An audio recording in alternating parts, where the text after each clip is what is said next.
Hello and welcome to this brand new series on the Aviators South Africa, Aviation History. My name is Comair and I'm the host on the show with Warwick. We'll also be joined by Tom and Aviation in our virtual studio today. Today on the show we'll be talking about a South African airline which has been profitable for over 75 years.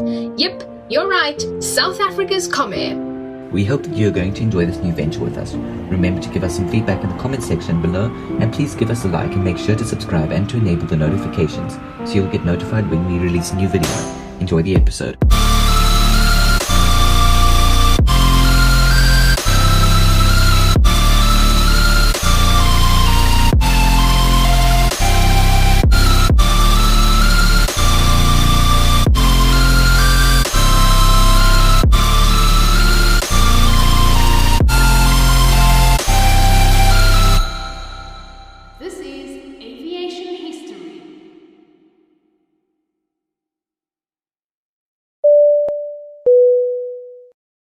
This episode is in association with African Pilot magazine.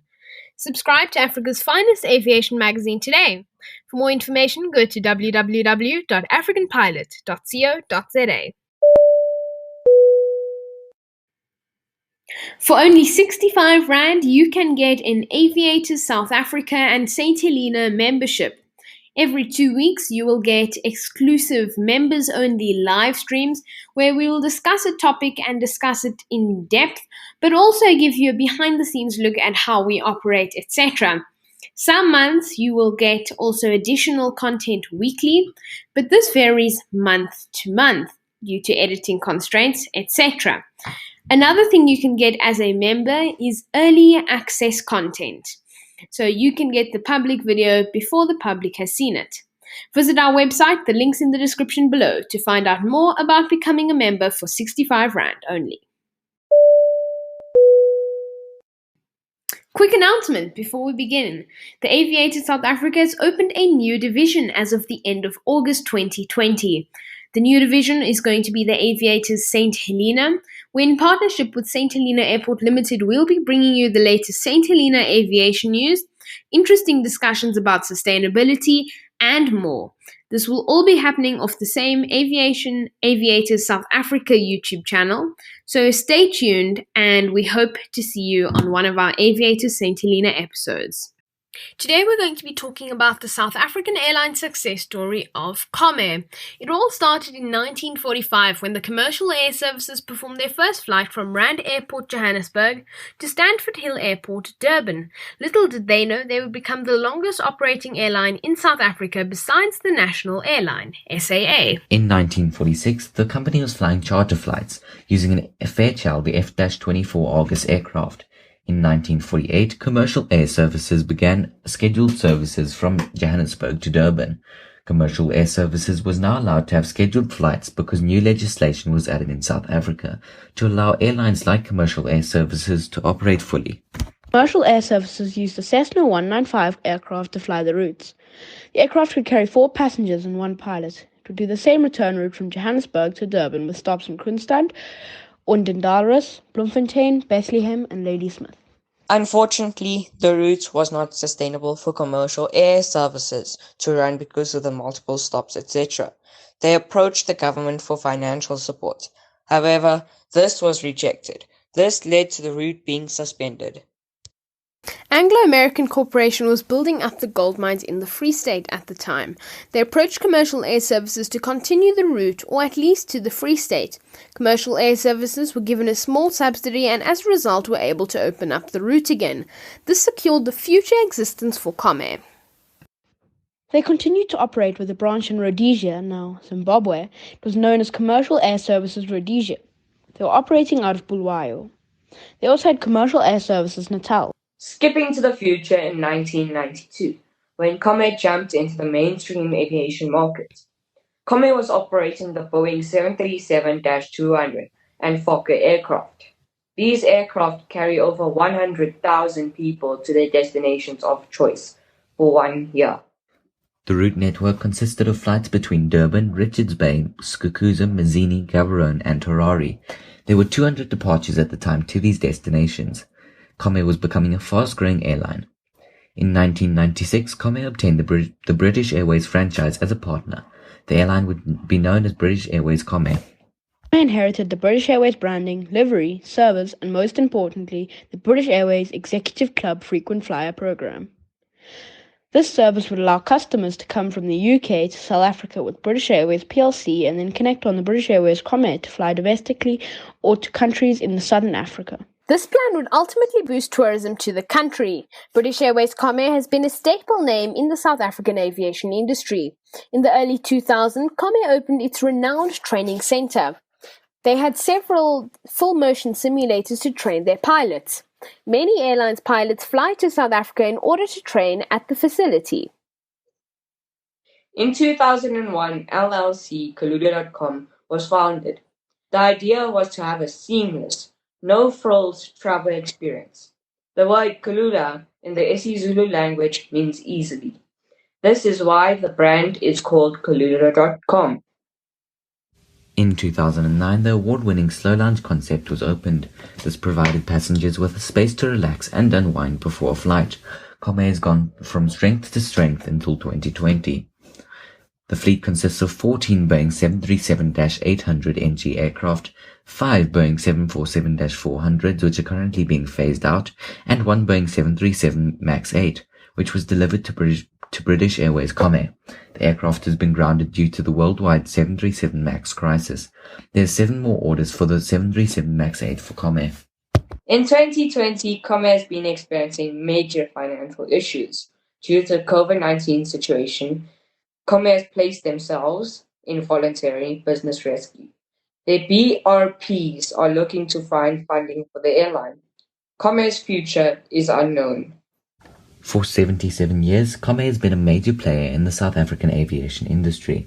However, we don't know what the future holds for them. It is a waiting game and we'll have to just see what happens. You're listening to the Aviators South Africa in association with African Pilot Magazine.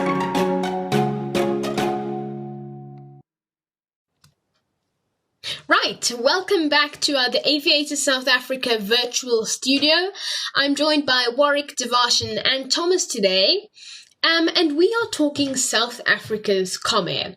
And Comair is a remarkable airline, but 2020 has thrown a curveball at the airline. One of our first YouTube episodes was Comair battling strong headwinds. And I remember when we were recording and editing that episode, I thought that they were just going to pull out and kind of just pull up from that descent. For all of you aviation people out there, no. But that is not the case because a few months on, we are now Comair's in voluntary business rescue. And this is basically almost what Virgin Atlantic did in terms of financial bankruptcy protection. This enables Comair to do the same thing. But it's really sad to see this airline go from 77 years with making a profit to struggling.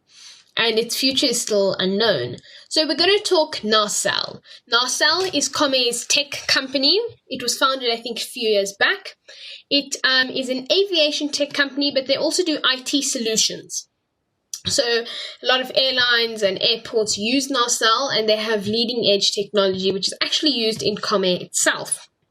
So in terms of the Comair fleet, the 737 MAX threw Comair another curveball as well. So it arrived early this year, and then all of a sudden it flew a few flights, and about 2 weeks on, it hasn't flown a flight since then. Warwick? It was a bit of a curveball, as you said, for Comair to lose the MAX, because, I mean, they would have been flying it on many, many routes, and admittedly, having lockdown has benefited them in the fact that they haven't had to hire another aircraft to make up for the where the MAX should have been flying. But admittedly, they also haven't been having the best lockdown and overall time at the moment with no tourism and no aviation flying really in South Africa. Kabir? Yes, that's a very fair point about the MAX, and it's really sad to see how this is all played out. But we are currently sitting in lockdown level 2.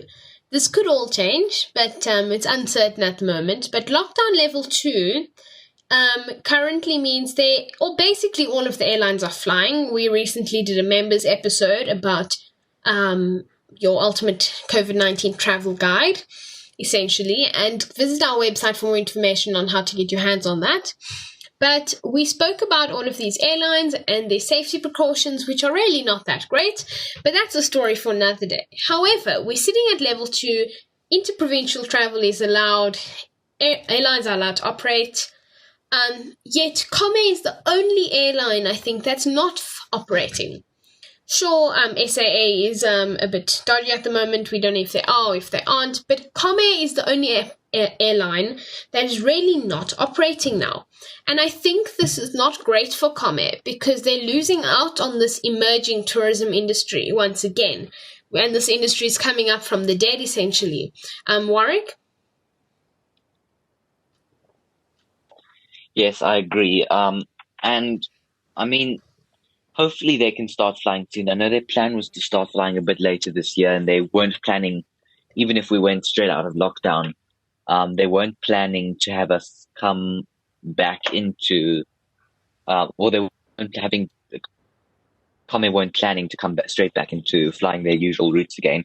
They said they'd hold off to September, October, or November, and that kept on changing. So I guess it's a bit of a, it's kind of makes you wonder when they are going to start up because it's been very uncertain. At first they said one thing, then they said another. But hopefully we will see them back in the skies soon this year. Kabir?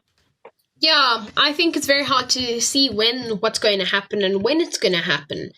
But it was recently found, and the source is from APA News. Go check it out on African Pilot's website. The link is below. So South Africa's Comair actually have secured short-term financing. Now, although this is not the ultimate goal, because obviously you'd want long-term financing because it's more sustainable, Comair have, secured the short-term financing, and their business rescue practitioners confirmed this, as did the CEO, Reynolds Stander, that 2.27 million US dollars, this is going to be a short-term bridge loan, would allow Comair to meet its operational overhead, and that is maintenance, staff payments, etc. Now, this doesn't necessarily mean, though, that they are going to be in the air soon. And it's very concerning, as a Comair frequent flyer, to think that this airline, which was just prospering and maybe being very profitable and just going with the flow of things, suddenly came to a huge halt. So British Airways Comair is part of One World, and that has brought many great connections, to travelers from the UK and beyond, really. And I know that's even, in 2019, when we were still traveling, it did still boost tourism. I mean, last year, British Airways, I think it was last year, maybe the year before, BA opened up its first London-Durban route, and that's British Airways UK, the international one.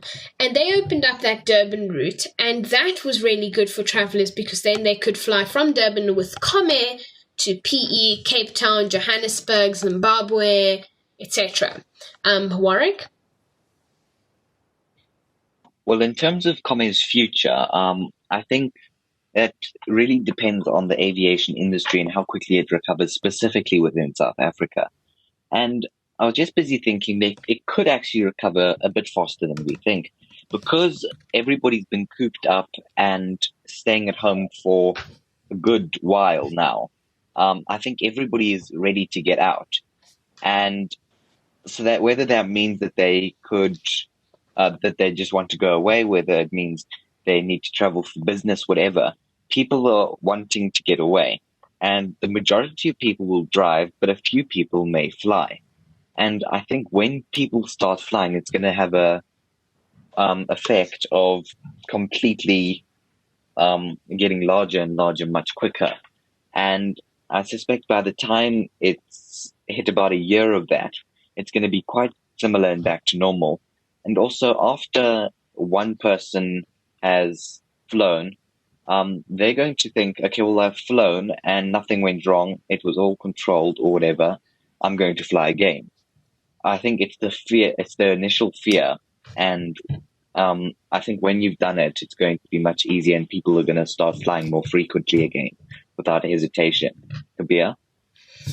Yes, I think that's an interesting point of view and opinion.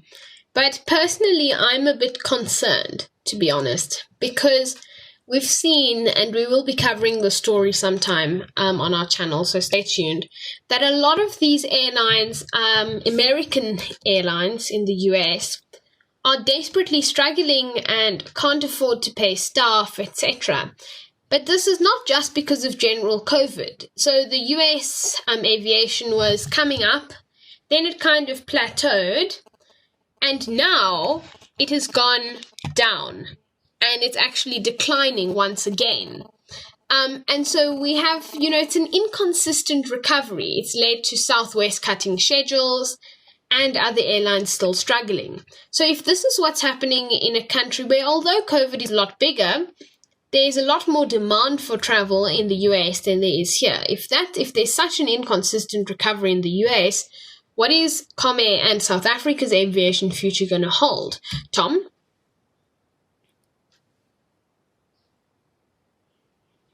I think there's some connection issues, but Thomas, would you like to tell us about your opinions?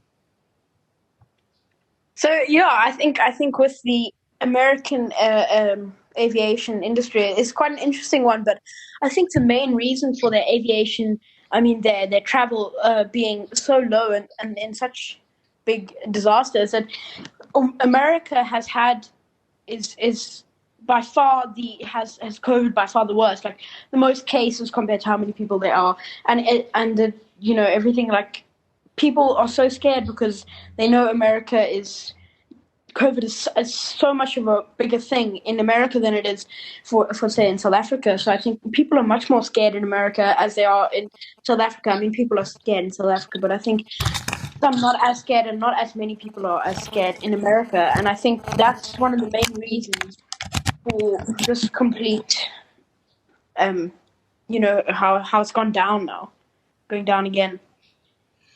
Yes, I think that's true. And I will say that they do have the most cases, and we can't argue with that. But the question is, there's a lot more demand than there is here. So why are they still going down? But Devarshan, do you think that Comair will have to cut their fleet due to the current situation?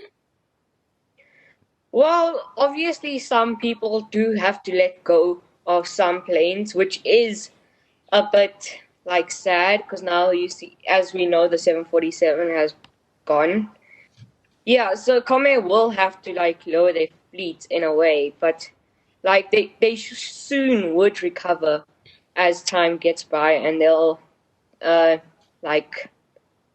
their fleet, they'll buy more aircrafts again, and their fleet will come back to normal.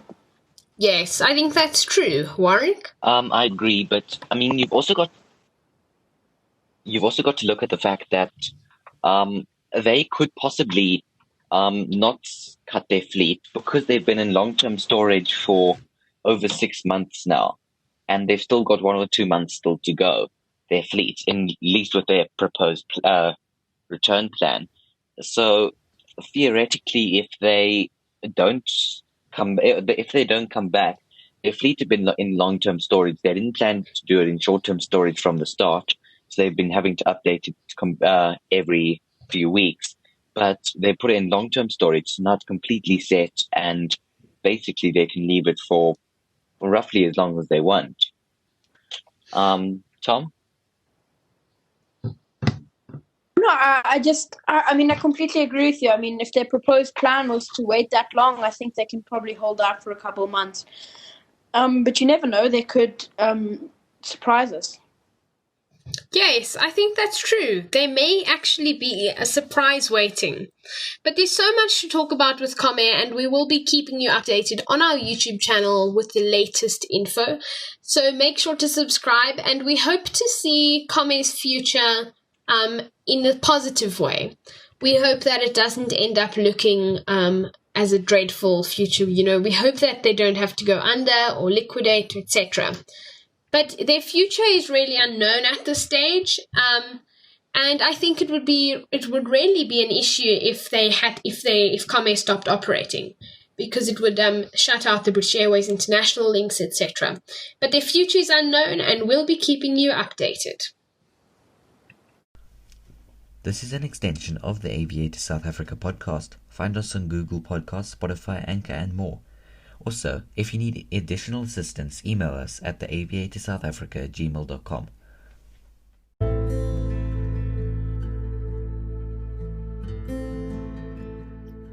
Thank you very much for tuning into this Aviation History Comair episode. We hope you enjoyed it. If you did, give us a like and remember to subscribe and enable notifications so that you'll get notified when we release a new video. Special thank you to Thomas Dewar, who has been doing the music for us here at the Aviator South Africa and St. Helena. The music used in the episode is The Aviators by Helen Jane Long originally, and Tom took the melody and gave it a beautiful remix. So thank you, Tom and Helen Jane Long, for the amazing music. Special thank you to African Pilot Magazine, St. Helena Airport Limited, and we have this amazing book called Comair, The First 60 Years. This book has been great for us looking at the history, and it's a great book by David R. Lawrence. So thank you to David for writing this book. Some of the visuals you would have seen in the video were used from this book and the history itself. So it's really a great reflection of Comair as it has happened. So once again, if you enjoyed this episode, stay tuned because there are more episodes where that came from. Also, visit the www.sacoronavirus.co.za website for more information on COVID-19. Stay safe and happy flying.